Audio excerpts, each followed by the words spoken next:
Hello! This is the cooking part of my Single Daddy Warrior channel. Sorry. Okay, this one is for all my dads. Beef jerky, one of our favorite things. And if you don't like that shoestring, raw nut, all that crap, all the beef jerky they sell, I don't like it either. It may taste good, but the salt content is ridiculous. It's not good for, just your heart rate in general. So I'm gonna, two parts. Tonight it's about 9:33, and the most important thing I think is to marinate. I'm gonna show you the easy, simple one that I like to do all the time. Yes, I'm not a professional, but here's the thing. Guys, go out and go on, your search engines and find a restaurant supply place, and you can find clothes and pots and pans, and one of my favorite things ever, get yourself a cast iron skillet. This one I found at Walmart for about 15 bucks, and it's great. And these things, if you take care of them, what I do is I actually clean mine out, and I put just some olive oil in it to keep it, non-stick. But that's, restaurant supply. So I'm going to walk you through the very easy way to start your marinade, and tomorrow I'll show you how to cook it in your own oven, right at home. Because I would like to have a dehydrator at some point, but I like using an oven because you actually have more space. And who doesn't like walking into your house and going, beef? You know what I'm saying? So, okay, we're gonna get started. And what I like to do is I go to, there's stores around, and what I got is beef eye of round roast. And this is a good because the meat, if you look at the meat, it's got straight grains.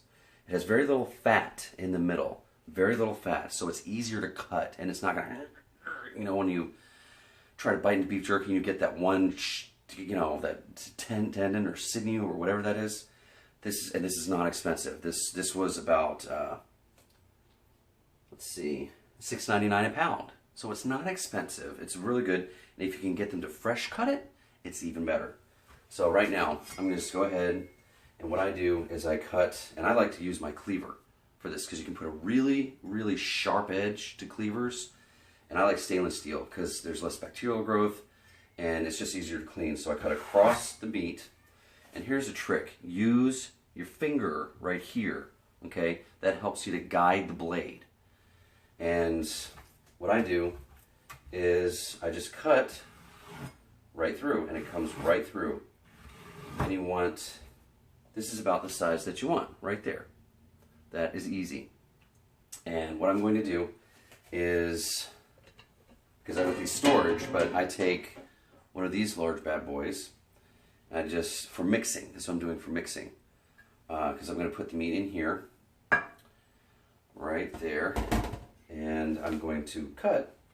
See, because I've got some big ones. You can get some long ones like that. That's a good piece right there.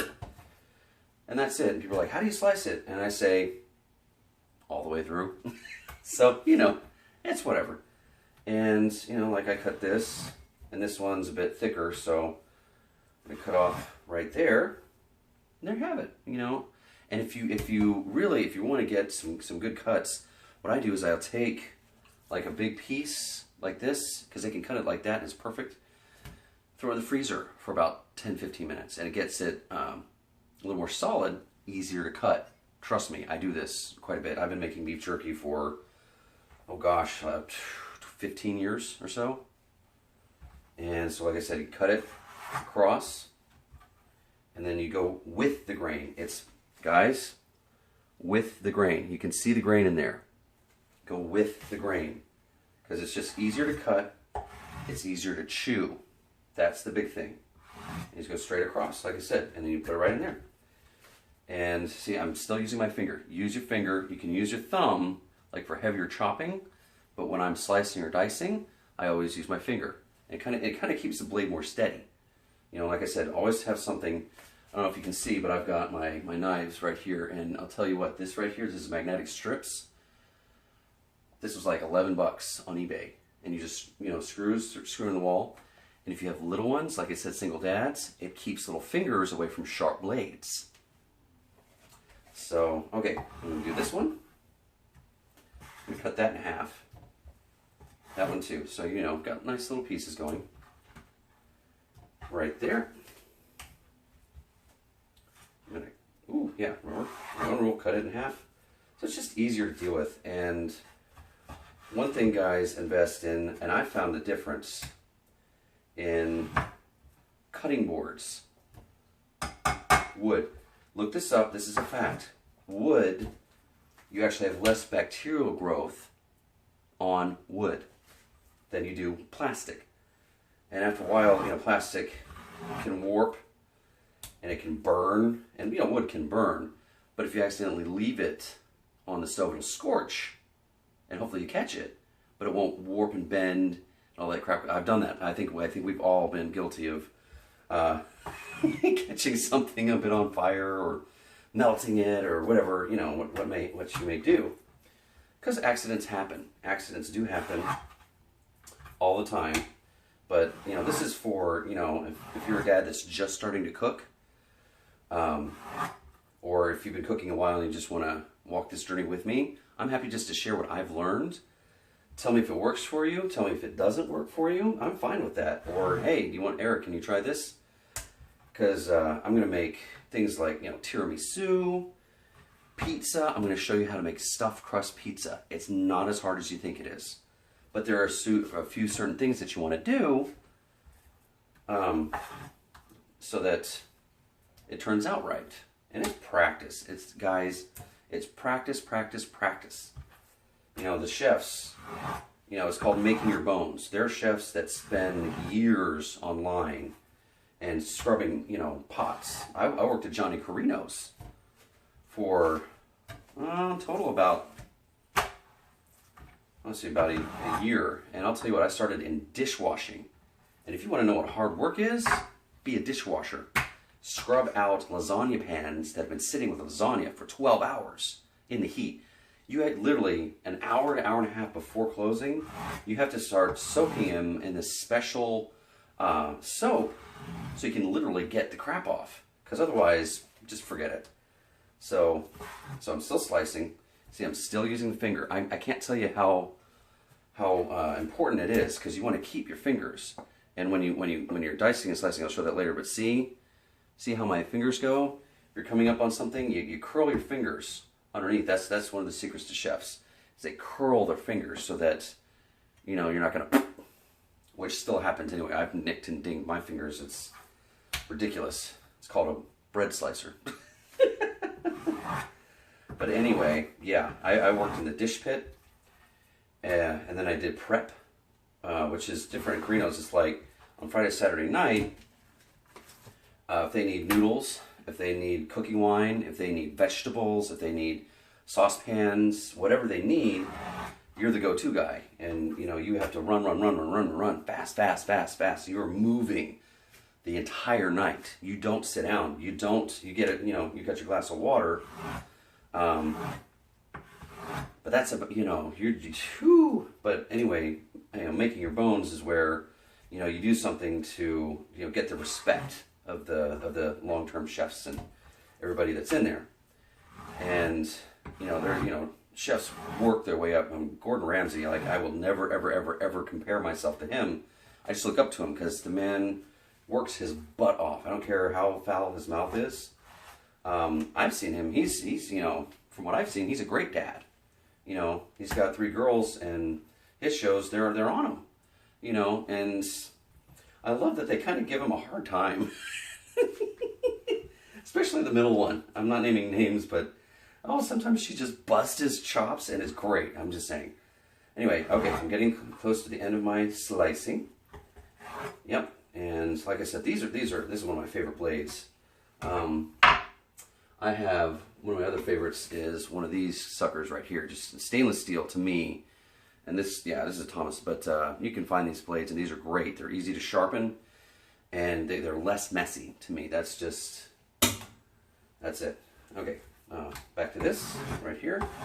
And slice right there. See, it's so easy to cut, especially if you have a big wooden board. And I go like this. Yep, that's thin, that's fine.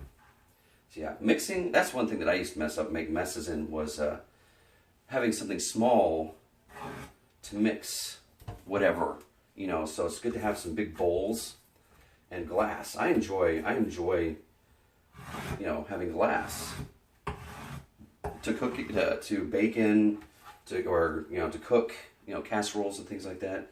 And food storage, I found, okay, whoever has like put your leftover spaghetti in a plastic container, and you can scrub it and you can scrub it and you can soak it, but sometimes you have to put brownies in that afterwards, and it's like,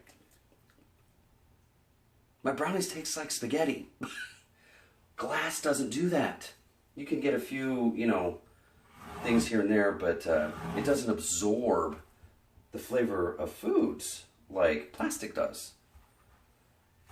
And, you know, it's not expensive. You can go to Walmart and, you know, I got my sets. I spent about $20 on, you know, my sets. And it's not bad. It's not bad. So, you know, and I've frozen stuff and it tastes much better, like lasagna. Lasagna freezes really well in metal or glass containers. So, okay. Here we are. I've got all my beef set up right here. All right, my first ingredient is my favorite. I've become such a fan of fresh ground things, and especially, here's our pepper.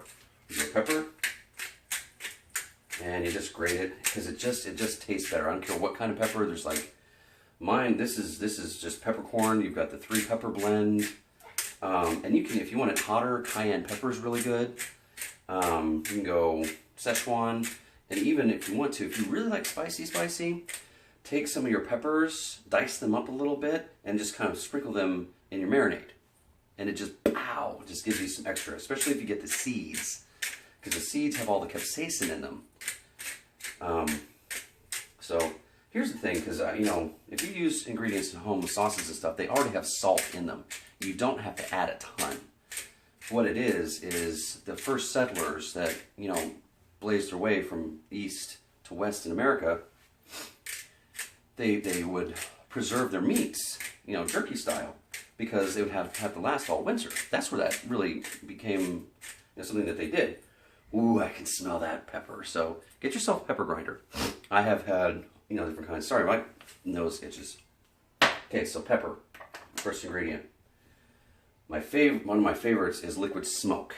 And I don't care what brand. I've got the Figaro, and this is Mesquite liquid smoke. So this is good stuff.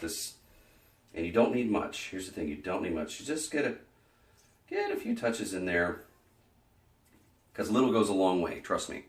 It's very aromatic. It just gives it that we're hunting here, man. You know, kind of. Sorry, that was my nerd moment. One of the most important, lime juice. I like limes.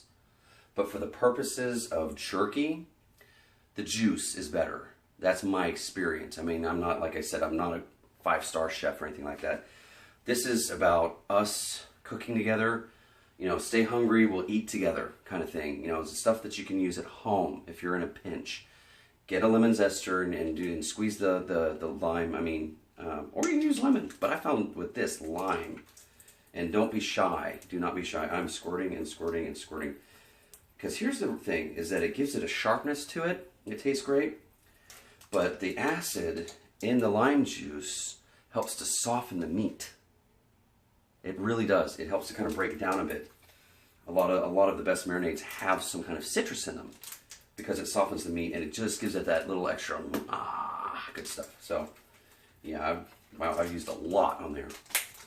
My favorite, I do believe in high quality certain things. Lee & Perrins Worcestershire sauce.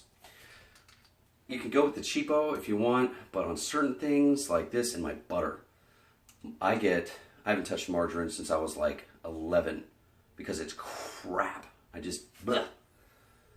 I put a great helping of this Worcestershire because it's got sardines. I don't know if most people know this, but yeah, on the ingredients, it's molasses, sugar, salt, anchovies. I'm sorry, anchovies. tamarind extract, which look up tamarind. That's an interesting thing. But, you know, lean parents is actually better because high fructose corn syrup is in a lot of cheap food. And it's a lot of different foods you wouldn't believe. Okay, so like I said, I'm just going nuts on this. I'm just kind of really, this is kind of an eyeball kind of recipe. You can use different levels. Certain things I will be actually, like with the pizza dough, I will be actually measuring certain things. And I gotta get another pair, but tongs. This is something very important to have, I think, in the kitchen. You know, so I'm just going to, you know, you just mix it around and you just get that stuff in there. Ah, smelling great. So yeah, I'm just mix that around and I'm gonna leave this until tomorrow afternoon. I'm at about 2-3 o'clock. And yeah, you just put it in the fridge. And my favorite way to do this, yeah, so you gotta get all that juice around. Mix it in really well. And if you want to put a little extra on top, you can do that too. I'm not a huge fan of pepper. I like more exotic, you know, little different things. So, but to review, Worcestershire sauce, liquid smoke, fresh ground pepper, or cayenne. If you want to, like I said, if you want to go cayenne's good. I like cayenne. And lime juice. Those are your basic ingredients. That's all it is. And for this kind of thing, you want to lock in the flavor. I recommend using plastic wrap, at least for this. Or if you have a sealing lid, you can do that too. But this actually, one thing I do endorse, because it does leave a tight lock on the top. So, because tinfoil is good, and if you want to put tinfoil on top of the saran wrap, you can do that. But make sure you have a tight seal on it so it locks in that freshness and this meat doesn't spoil. Because the more you have this kind of fresh meat in contact with oxygen, bacteria can grow like that. That's why I wouldn't recommend any more than 12 to 24 hours for marinade. That's me personally. Like I said, there we go. And we'll be having a lot of fun tomorrow, and I'll be making fancy mac and cheese, which freezes well too. You can make lots of it, and oh, it's so good, and it's healthy. There's no dyes, there's no extracts, there's a bunch of junk in there. I'll walk you through it. It's not hard to make it all. Like I said, you can make big amounts of it, because, you know, I've got a friend, and he, 2 boys by himself, and he's 48. And Finn, that poor man, I don't know, oh, sometimes I've heard of daddies of like 4 girls. You know, I'm fortunate that, you know, I've got a 19-year-old that doesn't live with me and my, you know, little 7-year-old that lives with me. That's hard enough. I can't imagine. So anyway, we're going to stop right here, and I will pick this up. My next video, well, no, I'm going to finish it tomorrow, and we'll put the whole thing out. So, all right. I don't have an editor right now, so I kind of rough cut these things. I will get better, guys. I promise. Give me one of those, not one of those. So once again, stay hungry, be hungry with me. We'll eat together. All right? Bye.